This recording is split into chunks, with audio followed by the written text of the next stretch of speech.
Huh?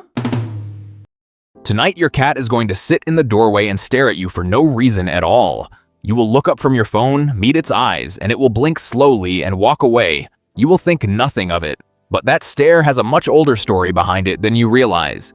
You feed this animal twice a day. You clean up after it. You've probably spoken to it in a voice you'd never use with another adult. And still, somewhere in the back of your mind, a quiet doubt lingers. Does it actually care whether you're there at all? What if humans vanish tomorrow? Not a single person left. No hands to open cans, no laps to curl into, no doors to be let through. Would your cat mourn you? Would it even notice? Most people assume cats barely need humans at all. That assumption is about to fall apart. Start with what you think you know. Dogs were bred by humans, shaped generation after generation into loyal companions. Cats, by contrast, feel like they simply showed up one day and decided to stay. You've probably heard the joke, dogs have owners, cats have staff. It's funny because it feels true, but that joke hides something far stranger than a punchline. Geneticist Carlos Driscoll led a landmark study tracing the DNA of house cats back roughly 10,000 years to wild cats in the Near East. Unlike dogs, cats were never selectively bred by early farmers. Nobody handpicked the friendliest wildcat and paired it with another for gentler offspring. Cats invited themselves in. Picture it. Grain stores appear for the first time in human history. Rodents swarm toward that grain like a buffet. Wildcats follow the rodents. Humans notice the wildcats are solving a problem they didn't even know they had. Nobody tamed anything. Two species simply found it useful to tolerate each other. Compare that to a dog crouched by a fire 10,000 years earlier, waiting for scraps thrown by a hunter who decided which pups survived the winter. That dog was shaped by human choice, litter after litter. The cat by the grain pile was shaped by nothing except its own decision to stay close to a food source that happened to include people. One species was selected. The other simply selected itself. That single fact rewires everything you thought about your cat's loyalty. Your cat isn't descended from an animal that needed you. It's descended from an animal that noticed you were useful. Which raises an uncomfortable question. If humans disappeared, would your cat need you back, or would it simply move on to whatever's useful next? Here's where the story gets stranger. Domesticated dogs show clear signs of missing their owners. Pacing, whining, searching. For decades, researchers assumed cats didn't form the same kind of bond, that they were simply too independent to care. Then, in 2019, animal behaviorist Kristen Vitale ran an experiment modeled on the classic strange situation test originally designed for human infants and their mothers. She placed cats in an unfamiliar room with their owner, then briefly removed the owner, then brought them back. Dogs in similar tests often panic when left alone. Cats were expected to barely register the difference. But when the owner returned, most cats stayed near them, checked in, and used them as what researchers call a secure base before going back to exploring the room.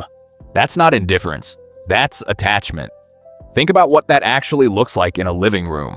A cat left alone in a strange space doesn't sprint to the door in a panic the way some dogs do. It freezes, watches, waits. The moment its person walks back in, it doesn't ignore them. It approaches, brushes past their legs, and only then returns to sniffing the unfamiliar furniture. The confidence to explore came directly from the human's presence. Take the human away permanently, and that confidence has nowhere left to come from. So the popular idea that cats don't care about people turns out to be wrong. But wrongness like this never travels alone.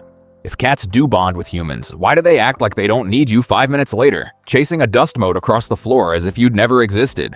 The answer lives in how a cat's brain interprets safety.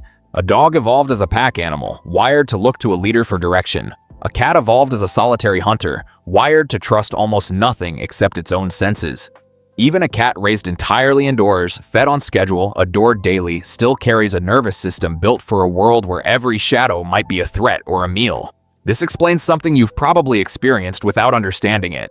Your cat trusts you enough to sleep on your chest, exposing its most vulnerable position in the world, and yet it still flinches at a cucumber left quietly behind it. Zoologist John Bradshaw, who has spent decades studying feline behavior, argues that a cat's brain never fully abandoned its instinct to treat unexpected objects as potential predators. Your cat isn't confused about who you are. It simply never stopped running background threat detection, even in the safest home in the world. That single detail changes how you should read almost everything else your cat does. The way it walks the same path along the top of the couch every day isn't habit for its own sake. It's a route that's been tested and found safe, repeated because repetition itself feels like protection. The way it startles at a dropped spoon isn't overreaction. It's a nervous system that assumes the day danger doesn't come is the exception, not the rule. Comfort for a cat is never a permanent setting. It's a temporary conclusion reached again and again, moment by moment. Which brings the question back around, sharper this time. If your cat's brain still assumes the world might turn dangerous at any moment, what exactly does it think you are? A parent? A predator it's made peace with? Or something else entirely? Consider how cats actually behave toward humans compared to how they behave toward each other. Adult cats rarely meow at other adult cats. Meowing is for the most part a kitten's tool, used to call a mother for food or comfort. Yet fully grown house cats meow constantly at their owners. Something in that behavior refuses to add up unless you consider one strange possibility. Bradshaw's research suggests that cats may treat humans as oversized, slightly clumsy parent figures who never stopped being useful. In other words, your cat might not see you as an equal companion the way a dog sees its owner. It may see you as something closer to a permanent kittenhood it never fully grew out of, one that happens to control the food supply and the door to outside. There's a strange kind of humor buried in that idea. Somewhere in your cat's mind, you may never have graduated past the role of an oversized littermate who happens to control the can opener. It headbutts you the same way it would headbutt its mother. It needs your blanket the way it once needed a nursing belly it hasn't seen in years. Your living room has quietly become the last surviving nursery of an animal that otherwise fights, hunts, and roams entirely on its own terms. That reframes the doorway stare completely. Your cat isn't studying you the way one adult studies another. It may be checking whether the being that controls its entire world is still paying attention. Which means the answer to tonight's opening question is getting closer, and it's not what you expected. Now imagine the moment humans disappear. No can opener, no door handle turning, no familiar footsteps down the hallway. What happens inside that stare-trained, food-dependent, danger-scanning brain in the first 24 hours? At first, nothing dramatic. Studies on cats that end up feral after being abandoned show they don't collapse into confusion. They adapt with unsettling speed. Within days, a house cat can begin hunting behaviors that seem to have been dormant, not forgotten.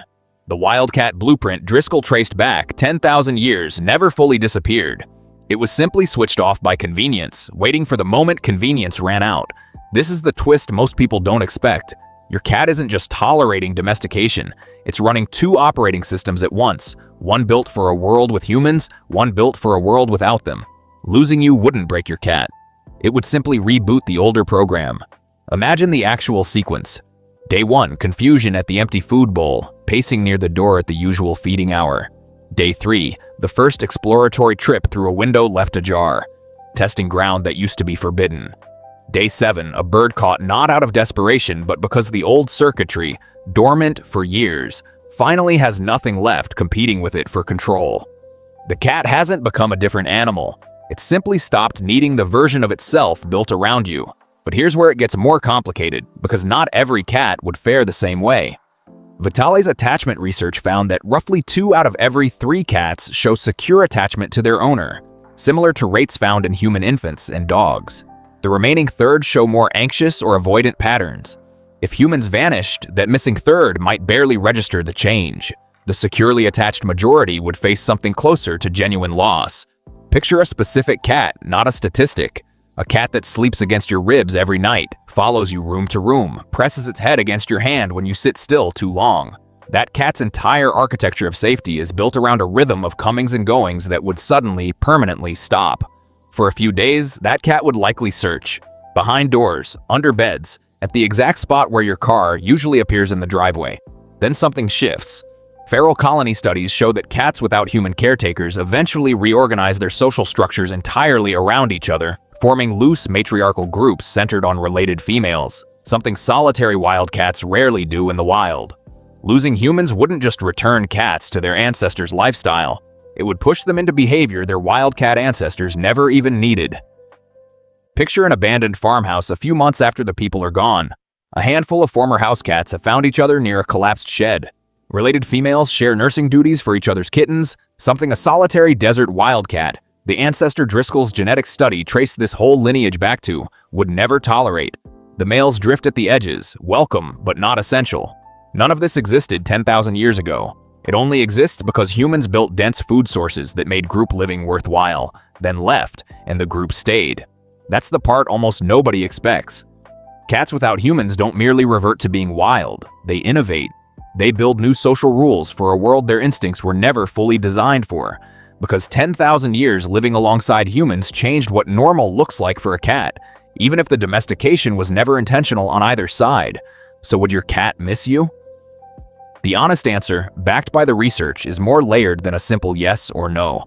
Some part of your cat, the ancient part, wouldn't miss you at all. It would simply recalculate the world without you and move forward, the same way it has been quietly prepared to do for 10,000 years.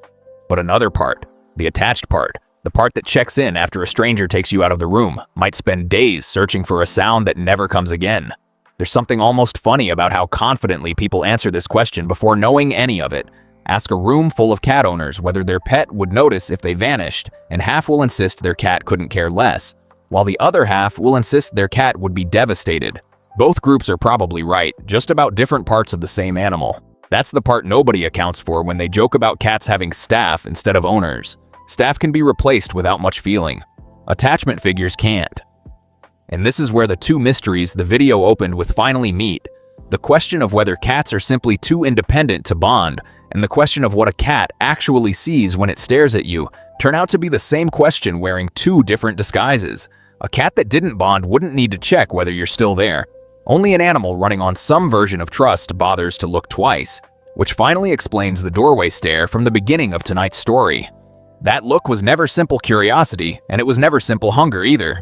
It was a small, constant check-in from a brain running two systems at once, half solitary predator, half attached companion, quietly confirming that the being controlling its world was still there, still watching back, still worth staying for.